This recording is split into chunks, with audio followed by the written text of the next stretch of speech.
Hey guys, welcome back to the channel. So I don't have my mic with me after traveling to Florida. I don't know if I left it behind. I'm not sure. So bear with me because the sound quality is going to be really bad again. And I'm just trying to talk loud so you can hear me. But anyway, so let's just move on. The video today is just going to be my sweet potato brownies because a lot of you asked me for the recipe, so I'm going to give it to you. It's really simple, really easy. I did some modifications a couple of times and it still worked out great. So it is customizable, which is great. And if you don't have one ingredient, you could probably substitute for another. Super easy. Like sweet potatoes, you can swap for pumpkin. If you have pumpkin, canned pumpkin later on in the fall, you can still make this recipe. So I really enjoyed it. It's really a healthy version of a brownie. So I'm like super hot and sweaty because it's really humid this morning. I'm about to go for my walk and then I'm going to come back and have my yummy breakfast. But I thought, you know what, let me just get this intro done. That way I can get the brownie recipe up for you guys, since it is so easy to make and most people are going to have these ingredients on hand, which is really great. And like I said, it's customizable. Don't get freaked out if you don't have something. You can swap it for something else. No big deal. It's still going to turn out fine. So I decreased, the sugar a couple of times when I made it. So if it's for me, I would even put less than what I'm going to, show you guys in the recipe and what I have in the description box, because I will put the complete recipe there. But if you are going to have other people enjoying it, I suggest putting a little bit more sugar, and that way they can enjoy it a little bit better, especially if they're transitioning. So if you are serving it for other people, go ahead and add that extra little bit of sugar. That way they're going to enjoy it better. And especially if you're bringing it to like someone's house or somebody's coming over, you want them to really enjoy it. And some people are not used to having very little sugar in their diets. So you be the judge of how much you're going to put in. I've made it with less and it turned out great, and I've added more depending on who I'm serving it to. So just keep that in mind. Again, that's something that you can modify. Okay, so let's just get into the recipe. Super easy, super quick. I filmed it in the evening, so it's a little bit dim. But yeah, you're going to get the gist of it, and I hope you enjoy it as much as I do.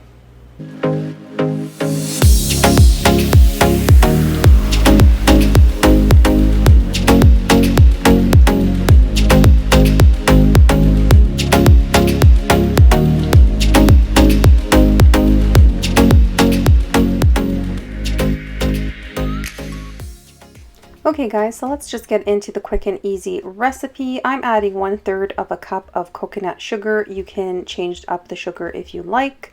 And then I have 2 teaspoons of my ground flaxseed. I'm adding about 6 tablespoons of water, but you can probably add less. I just like my flax egg quite goopy, as you can see. I like adding a little bit of extra. And yeah, I'm just going to be using that afterward. And then I also have my cocoa. So just try to find an unsweetened brand of your cocoa powder and healthiest version that you can find. All grocery stores usually have this, or you can find it at the health store. I have 1 teaspoon of baking powder in here as well.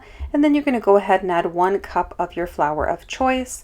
So I grind up my oats, so I had oat flour, but I didn't have quite a cup, so I had to use some all-purpose Bob's Red Mill, just, all-purpose flour, and I'm throwing that in. So mine is a mix. I've done it with brown rice flour as well, and it turns out great with that.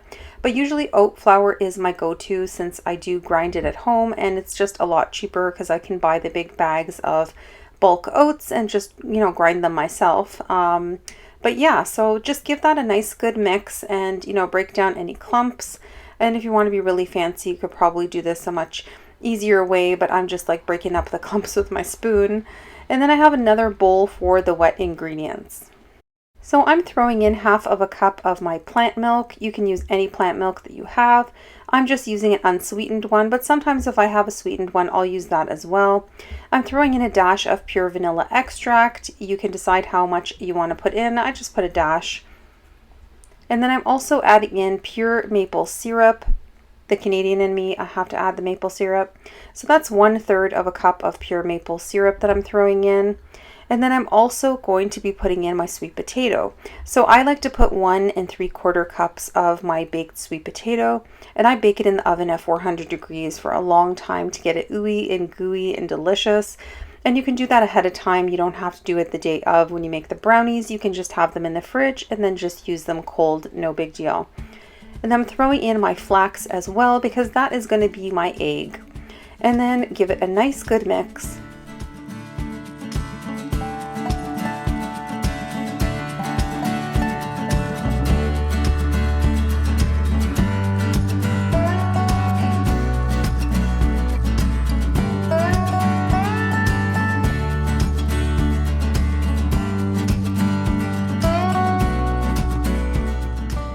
So now you're just going to add all of your wet ingredients into the dry, and then you're going to combine everything nicely. So your oven is still preheating, or it's pretty much almost done at this point, and you want it to get to 375 degrees Fahrenheit. That way it is at a great temperature for your brownies. And you can start looking for a dish that you think will work best for your brownies. So I've done many different types of dishes, whatever I have available, whatever is clean, and honestly, your brownies will turn out. There's no need to fuss and to go out and buy a specific pan.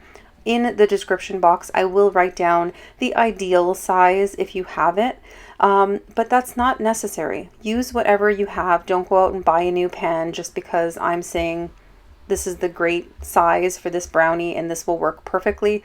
Who cares? Use whatever you have and it will be fine. So yeah, just throw it into your pan. You can grease your pan if you need to, if it's not non-stick. I like to add parchment just because it's really easy cleanup and it makes my life so much easier. And then that's pretty much it. You're just going to pop it into the oven and let it do its thing.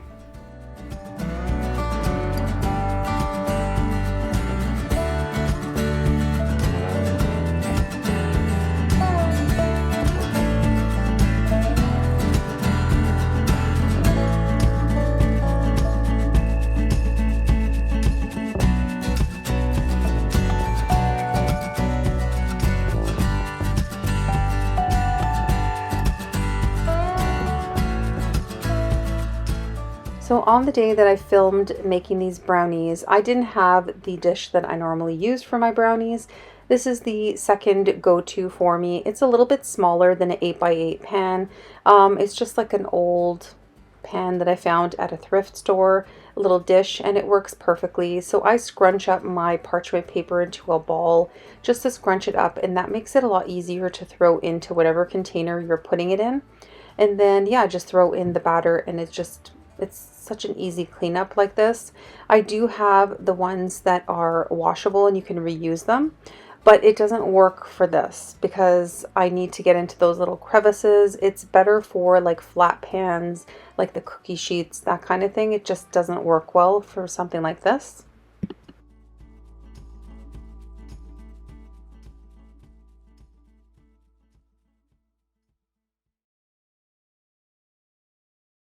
So you're going to smooth everything out, and then you can decide if you want to top it with vegan chocolate chips or you can use cacao nibs.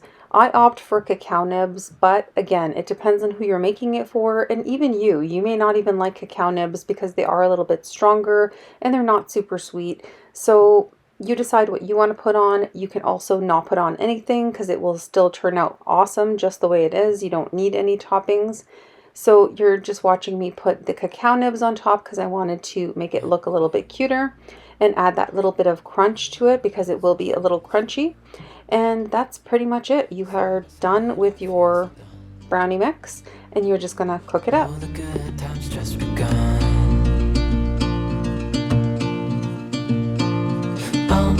We know what we have, let's hold on tight. Found what we're looking for in life.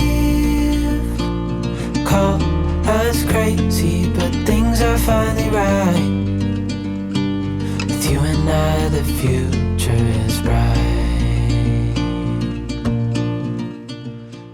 Okay guys, so here is how it looks. It's nice and puffed up and looking delicious. Like I said, the cacao nibs kind of lift up a little bit off of it.